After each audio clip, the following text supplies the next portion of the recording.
Hey family, welcome back to Precious Living. I am so glad you guys came back. It's week 3. I'm excited. We're about to dive into talking about journey and pace. Stay tuned.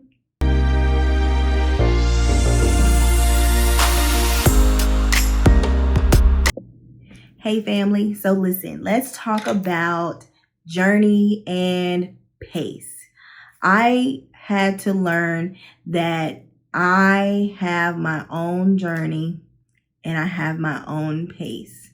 And you're like, Precious, what are you talking about? I am talking about every individual has their own journey, their own destiny, their own calling, their own, just like you have your own fingerprint, you have your own journey, you have your own identity. And not only that, but your pace, you have your own pace. There's a pace that God has set aside just for you. And there's a pace that you are meant to go at, that is the pace that is meant for you. Now, throughout your journey and throughout your time in life, there may be times where you may be going a little bit faster. Like your pace will definitely shift throughout your times in life.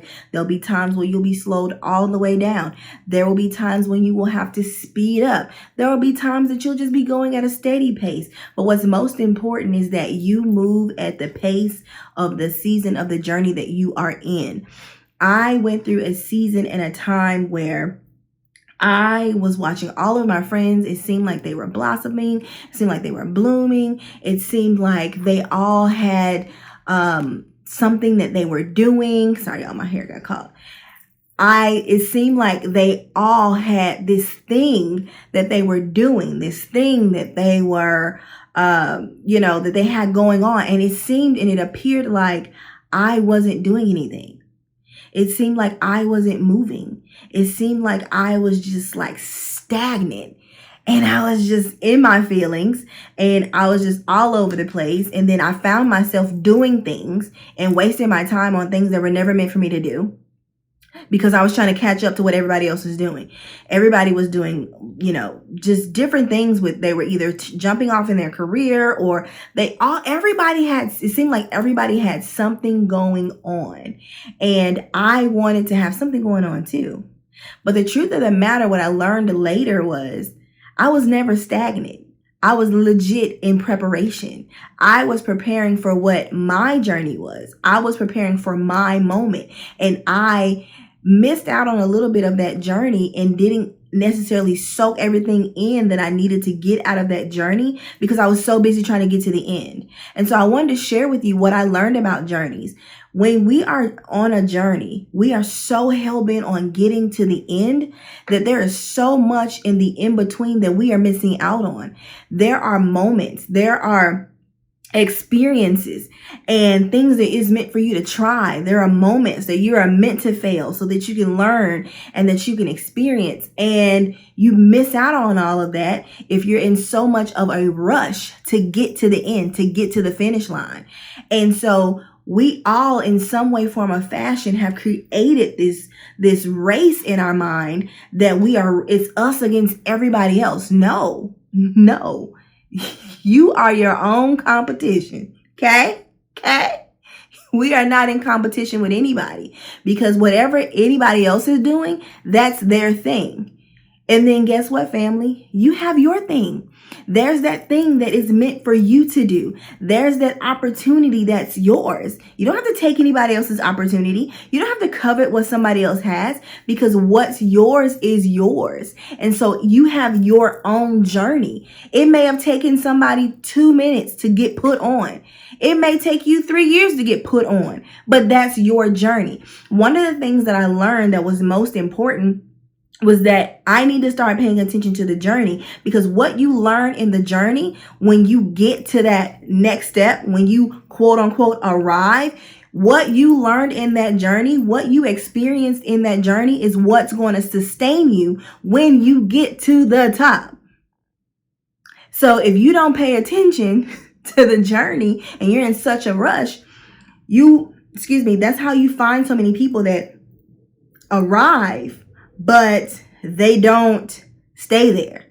They're not sustained. They don't last long. So family, it's important that you enjoy and you experience your journey and get all out of it that you're meant to, because it is important that when you get there, you're looking for longevity. You want longevity.